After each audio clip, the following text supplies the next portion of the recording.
Alright guys, so I've created a new version of my Znodes app, and this time this works in the latest stable version of Godot, that is 4.4.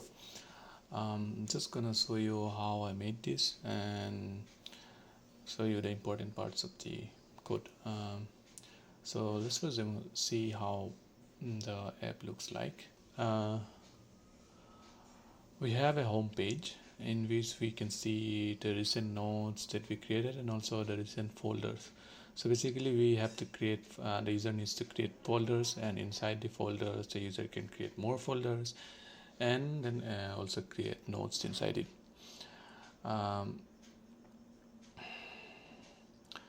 Um, so if we click on a node, we can see it is basically we can see the nodes that has been saved, and we can right click and copy all those things. Yeah, we have different options. Also we can delete a node, and we have a edit toggle button. When we click on edit, then this whole thing is now editable, and when you start typing it gets automatically saved, so it is now getting saved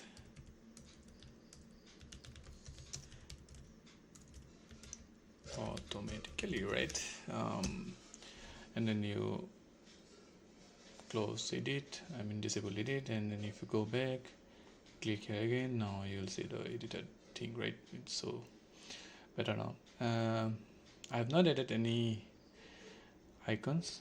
I just used plus, and then for go back I used the arrow direction, arrow character.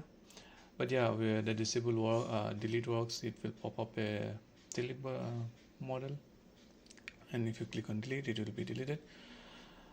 And then let's see what is the folders. If you click on folders, you can see we have three buttons called new node, new folder, and delete. Delete basically will delete the whole folder. You can create new folders inside it. So let's say we need a name called journal, and then we have bad days, and click on create. So this is a folder always shows up at the top, and the nodes always at the bottom. And we can click on nodes. This will go to the page for the node. We can click on bad days. This will open the same UI for the folders, but then inside the bad days folder. You can click on new node and just random things here. Go back. Boom, we have it saved automatically. Yeah, and now if we go to home, we can see it appears in the recent nodes, and the folder also appears in the recent folders. Also, you may have noticed we have the sidebar containing folders, and here there are some folders that are not visible here because this bad days is inside the journal folder, and journal basically journal is also not visible here because it's a child of another folder, that is the personal folder. So to create the parent folder, we can click on this plus button and then give it a name, and then click on create. So then this gets added to the sidebar. When we click on that, we can basically create new nodes and new folder. We can delete it and it will go away from here. Alright, though this app looks very much simple, it has so many important features like routing, saving data, and synchronizing with UIs. So I think you will love this whole project. Alright, let's see the project's structure and also the UI design of it. So what I first made was this main user interface node. Inside it we have a background color. So basically, as I said, a rectangular color node. Give it a color, and then for the whole UI we have a horizontal split container. Basically it consists of the sidebar, which is a margin container, and another user interface node, a simple user interface node, which is basically a container for all the pages we have, and this gets automatically populated when we run the app. So let's see. All right.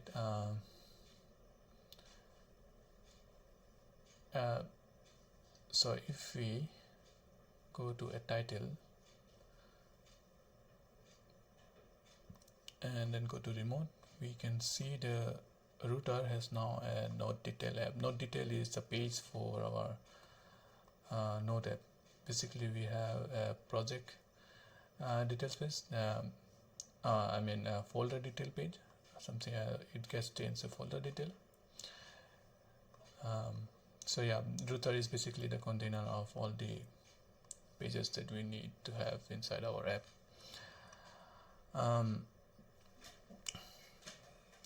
And then inside this sidebar we have a vertical box container, and then we have the home as a vbox container. Basically I wanted to have few more pages, I mean navigation items, buttons here, but at the moment it just contains one, so but we can add more if you want here, and then it will add up at the top. Then we have a label here for the folders, and below that we have a scroll container. Because we can have many folders here and we don't want to overflow it below, so we have a scroll container for that, so that we can scroll all the folders inside it. The scroll container contains again a vertical box container, and for now it contains a nav item just for editing purpose, but then this also gets populated through the script, all the folders inside it. So yeah, basically this is the whole home page, and for the router we have for a home design for it. Similar to what we have in main, we also have a background color here, so that we can change the background of this page dynamic, I mean separately, right? So you can see here, we can just do it. All right, and then we have a scroll container here. Basically it makes the whole container a scrollable container. And then we have a hbox container here. The reason I added a hbox container is because I want to have a little bit of space in between the I mean a little bit of padding in our main container, and I could have used theme overrides for that, but then the scroll container and the scroll bar also gets moved to this corner. So what I wanted was the scroll bar always is always at the side of the screen and not here. So that's why we have a color rect, which basically expands the whole hbox container, and then we have the main home page here, and then we have another one. Yeah, so inside this we have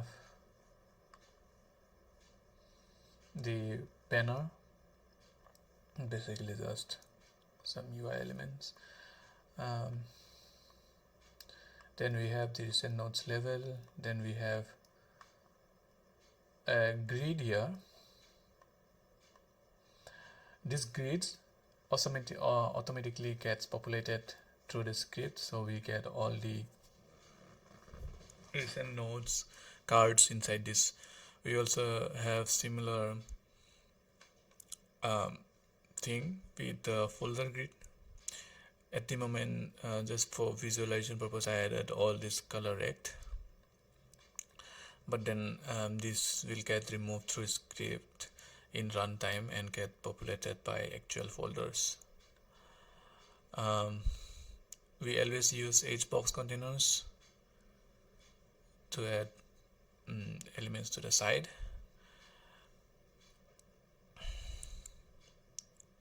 And then we have this level which expands as much as it can, and then at the last we have a button which basically has a pop-up attached to it. So when we click on the button, this gets enabled, and then when we close, it again gets disabled. Alright, so that's the home page. Then we have, I don't think I created a feed page.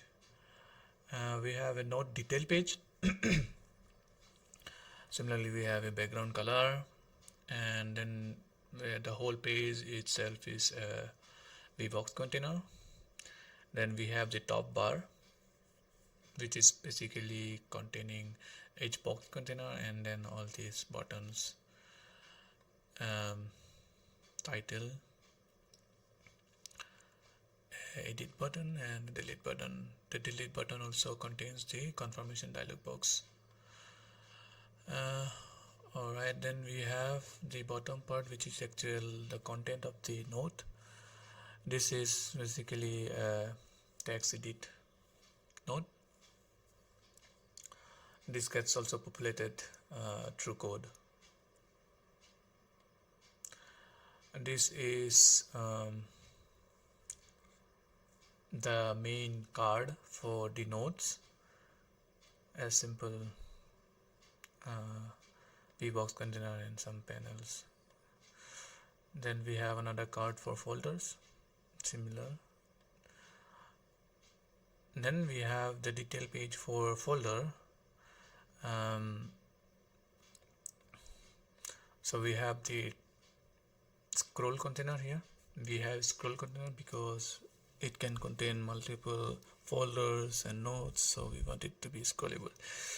Then we have a VBox container that just contains the top bar.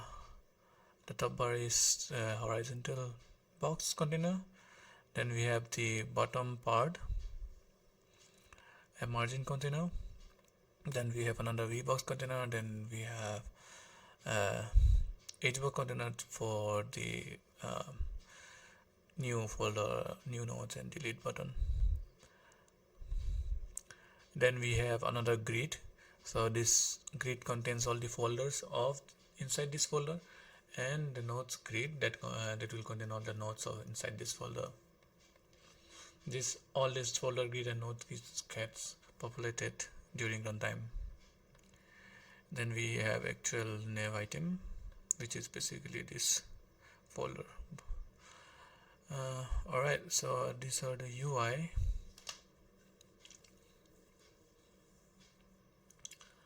And then let's see what we have in our scripts. First of all, we have an auto load setup in our globals. First one is this global.gd, and another one is database.gd. Both these two gets automatically loaded at start time. Let's see in the global.gd script. The global.gd script contains all the routing logic. So first, if you see here, it contains the route chain signal. whenever we change the route, when we go to a new page or something, it signals this route change even um, with the new route, and also if any parameters that needs to be sent. uh, Parameters in you can think of like IDs. So suppose we want to go to a new node with ID 1, so it will just say slash nodes slash ID. So ID is a parameter. um, we have a root variable, we have the setter and a getter for this. When we set the root, we check if the root begins with slash or not. If it doesn't start with slash, we add a slash, and if it doesn't start with a slash and also ends with a slash, we remove the last slash just to clean up the root. And then we have if the current root is not equal to the new root and we are not going back, so basically we have a variable called is going back. I will explain it later why we have this, but if we are not going back and the current root is not this root, then we add it to the history. Basically, if we want to go back and if we add it to history, then we will be in an infinite loop here. So you go back, you add to history, and then if you want to go back, then you will go back to the current part only. So yeah, if we are going back, we don't add it to the history. And then we add the cleaned root to our root variable. Then we extract the params. So we extract all the variables from the path. This match dynamic root is basically looking for all the IDs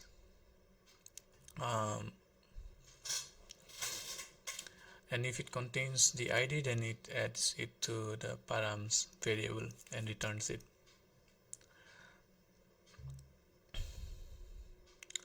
So it will say match true and then params to params, otherwise it will just say false. Yeah, that's what the extract root does. Then after we set the root, we emit this signal that hey, the root has changed. If you want to do something, then you can do it now. So it sends the new root and the params if it gets any. Yeah, the getter just returns the root. The variables here are roots, and then we have a history list. This contains all the route that the user goes to, so that the user can go back to the previous route. And yeah,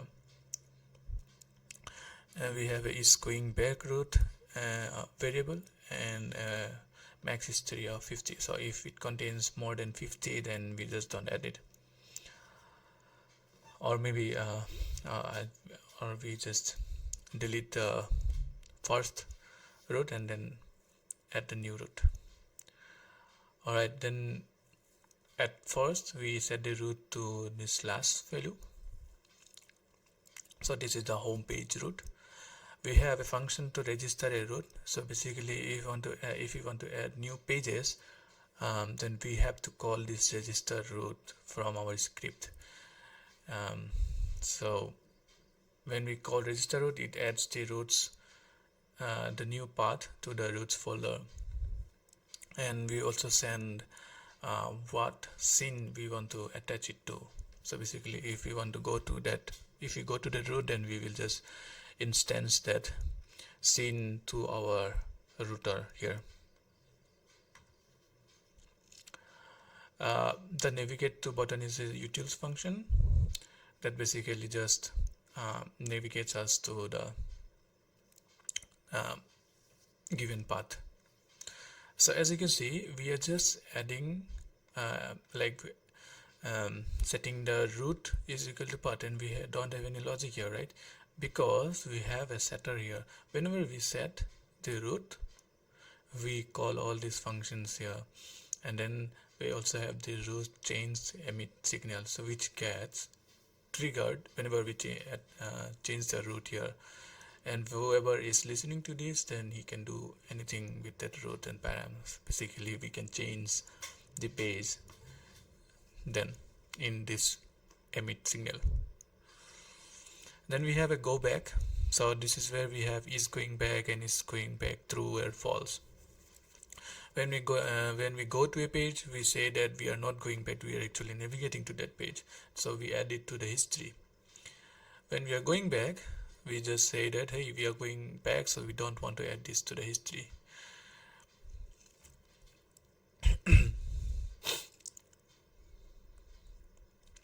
So we get the previous root and also remove it. So popback function, what it does, since history is a list, we get this popback function. So it just removes and returns the last element of the array. So it also removes the last element and then returns us the removed element from it. So we have our current root as previous root.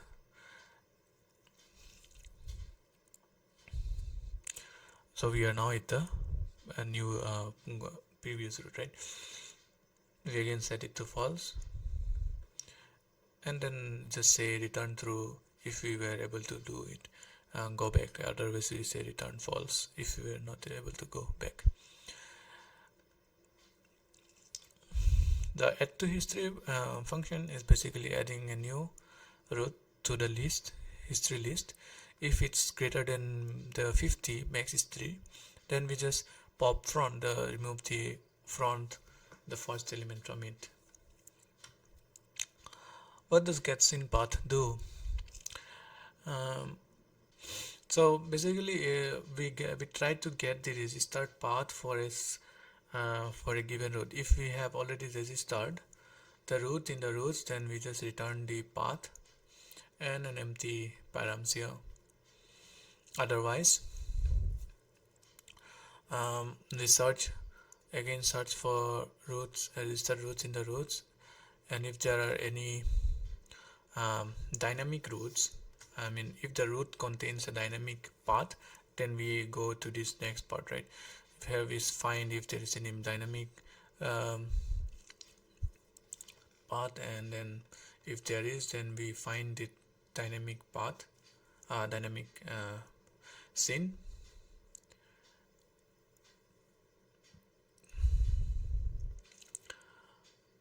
and return the path and the params from this dynamic result. Otherwise we just send a default path, that is the home page.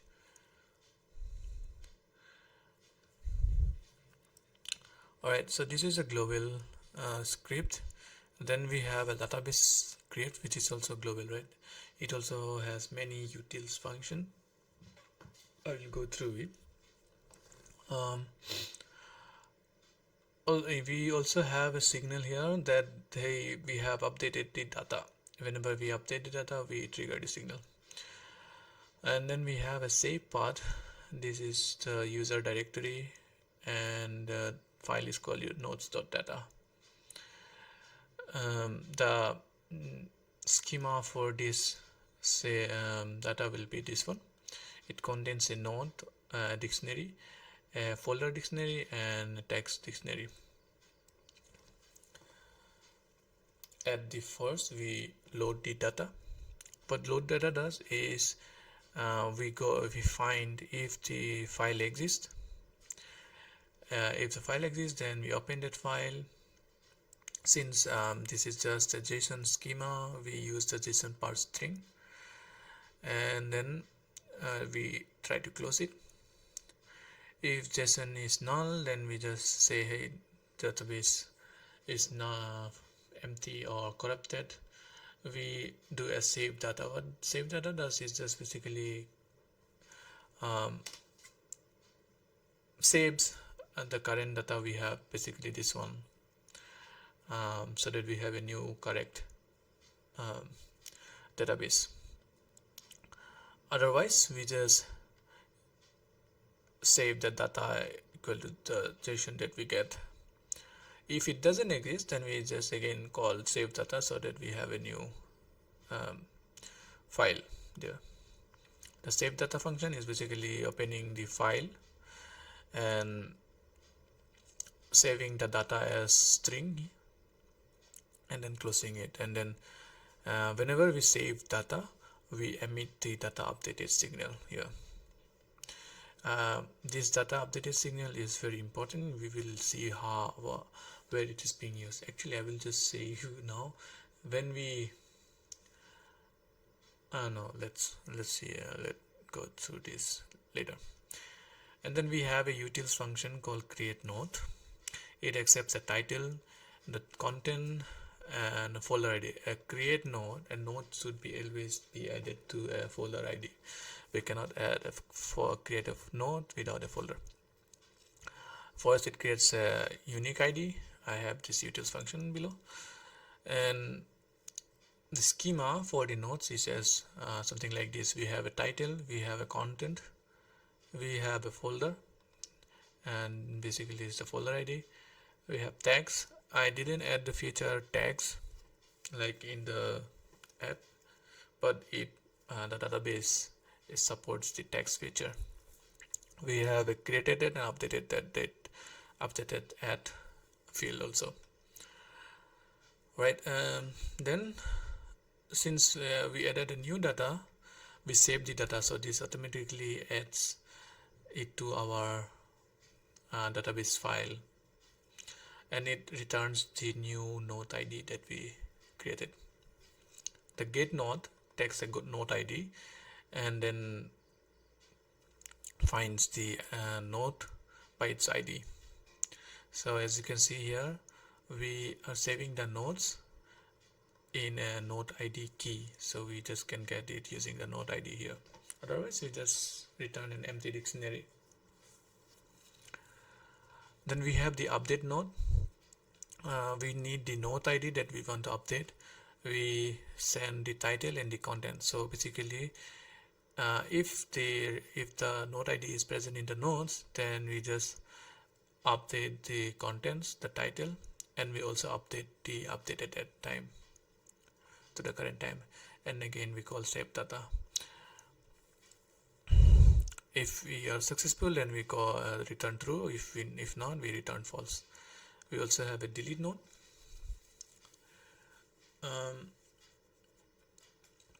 If there is a node in the nodes with that ID, we just use the erase function for a dictionary, and then we do the save data again. This is the get recent nodes function. We have how many nodes we want to get in our recent list, and we also want to get the folder that we want the recent nodes to be from. We also have include subfolder boolean.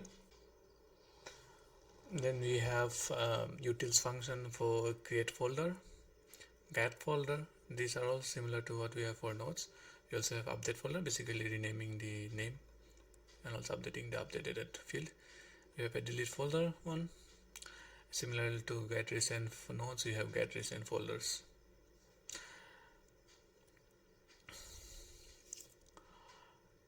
Then we also have a function to get the contents of the folder, basically all the nodes and the folders that it contains.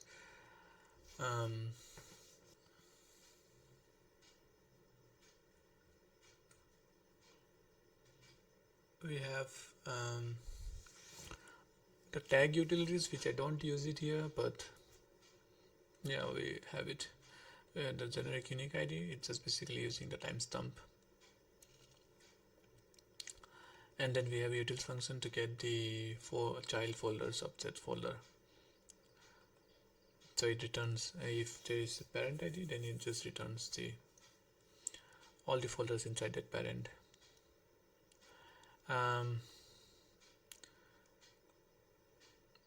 We have this sort custom function. It's a Godot function.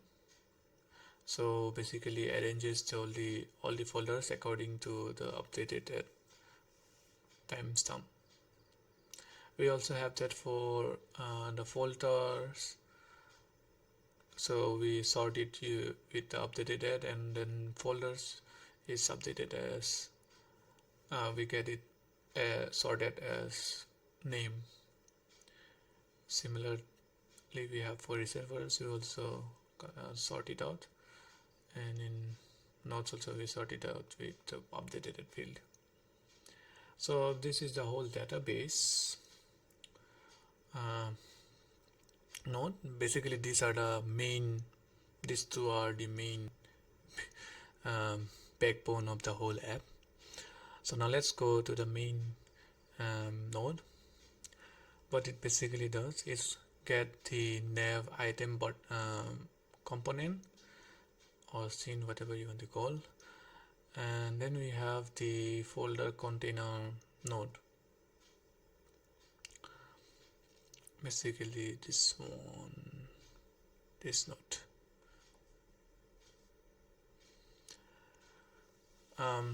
First we set up the folders. So we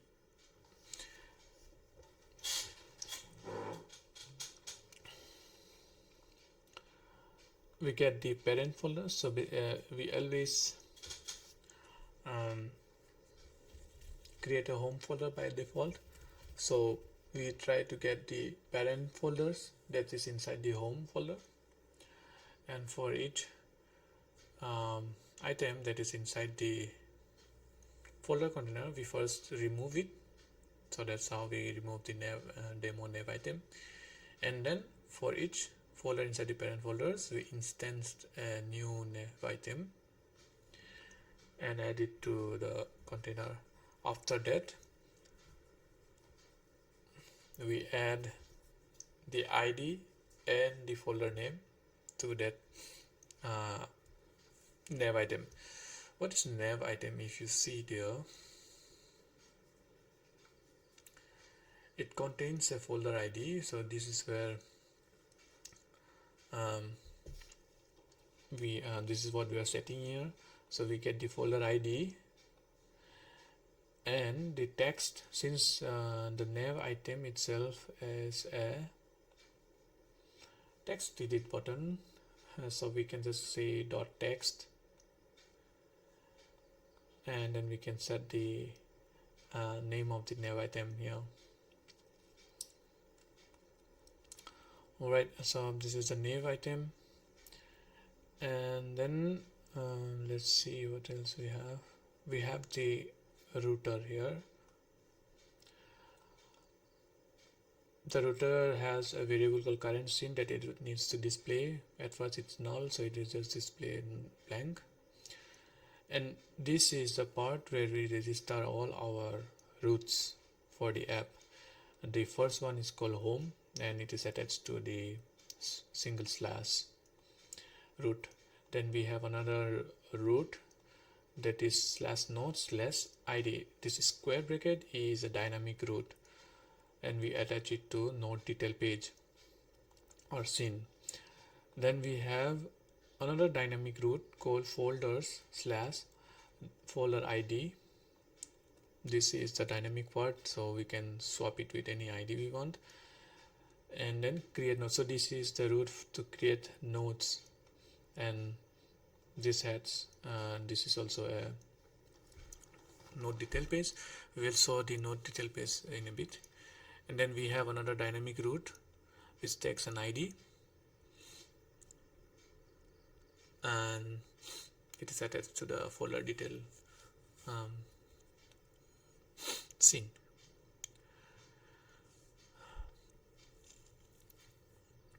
Then we connect the root change signal to our own root change function. So whenever this root change get triggers in our global script, we'll run this script. So this router basically on root change we'll get the new root and use the getScene path function that we have in our global script and get the scene. If there is a path, then we load this scene. What load and show scene does is we get the scene path, basically the path from here, and it also sends us the params, that is the ID or the folder ID. If there is a current scene, we first remove the current scene, and then we load that scene. If the scene was loaded correctly, we instantiate this scene, and then we attach this as a child. So this is attached to the router, so the add child function will just attach a child to this router directly. If the current scene, the new scene that we instantiated, has method setRoot params, then if that the new scene that we want to instantiate has accept params, then we just call that function with the params function, otherwise we just print it out. Alright, let's see the pages, right? How we read the dynamic ID. So as you can see here, it checks for the setRoot params and it sends the params here. So the params are basically the IDs. So if we go to node detail page, and if we go to this, the node detail page accepts the folder ID and the node ID.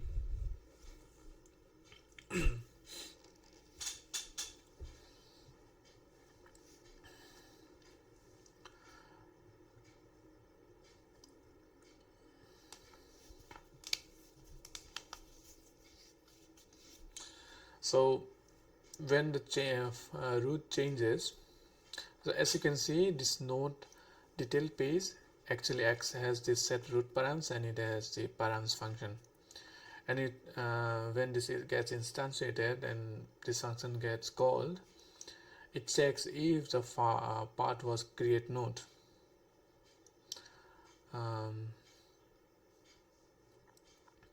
If the path was create node, then we get the folder ID from the params,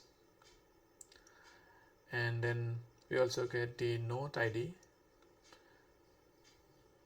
No, since it's a create node, we just create a node named untitled with no content and the folder ID passed from the params.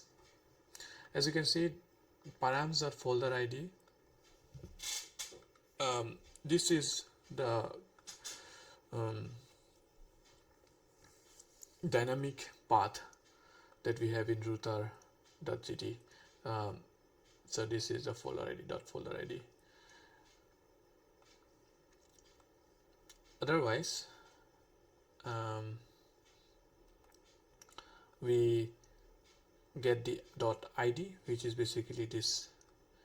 If it was not /create node, it should be this one. So we can just say .id to get the dynamic parameter here. By getting this ID, we can get the node, and then we set the content text to the content of the node we have saved, and also the title.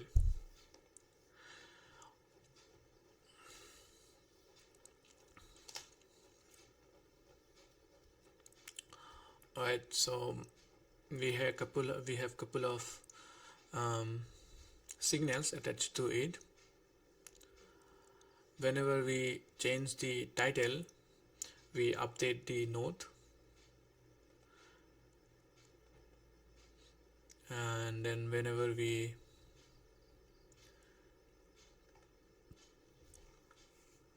this on text change is attached to both the title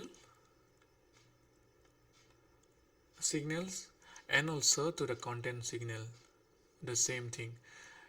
So what it does is basically gets the text from the title and also from the content, uh, and then update the nodes ID. So basically works for both title and content. On check button toggle, that is the edit button, and then we want it to be enabled or disabled if the edit button is toggled. We also have the delete button that just makes the delete container, the pop-up, visible. If the delete was confirmed, then we just call the delete node with the node ID that we had saved earlier, and then we go back. This is a node detail page. Then we have a folder detail page. Similar to what we have a param called set root params. This one is a little bit simple because we only have a single ID attached to it, the folder's root. So you can just say folders.id, and then we set up the folder details. What folder details does is that loads the card container and the folder container card, and then we get the folder details. The folder details is basically just getting the name and the IDs. We also get the folder contents from our database. For each folder we have inside the contents, we add it to the grid, so these folder grids, and for each nodes we add it to nodes grid. This node card and folder card both contains functions called set folder data and set node data, and it accepts the ID and the name.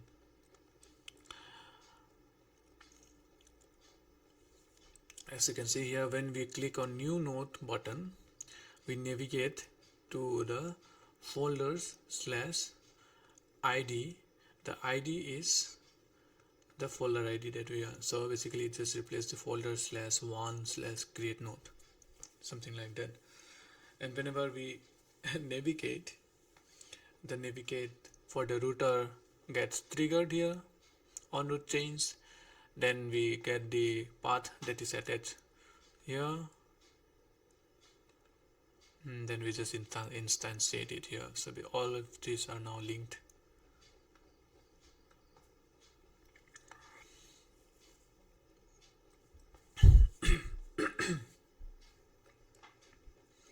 There's a pop-up call on to create a new node, to create a new folder. Basically it's just the name of the folder.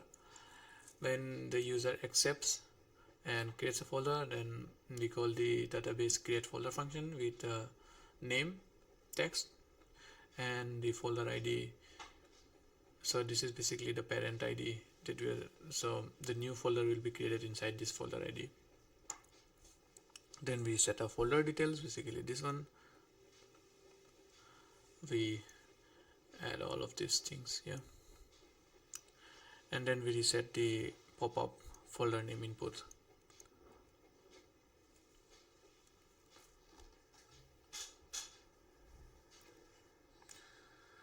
On new folder button press, we saw the create folder button, basically this one. When we click on create, we run this one. We also have a delete confirmation button pop-up. When we delete, we just go back. Alright, so this is the folder details page. Then we have the node scene. So the node scene accepts a node ID, and this has this custom set node data that's being called here, set node data. What it basically does is gets the ID and it attaches to the node ID, and then updates the level text to the title that is sent here. Whenever we click on the node, it has attached a signal. It's a button, so if you click here and when it's pressed, we call this function, and what it does is just basically goes to nodes slash id, and this one is just replaced with the node id that was set here, so node slash 1. And when this gets triggered, you know the router then gets triggered here, and it will change the scene to the node scene that we added here. Similar to the node, we have this folder button, folder container. It also has the folder ID and set folder data. Also, it has a press signal, which basically sends to the folder slash details page. So this is basically our node app.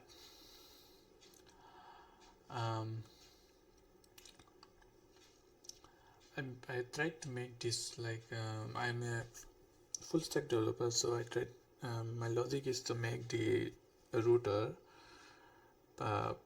as dynamic as possible. So in web, we always have these kinds of dynamic routes called slash id slash something, right?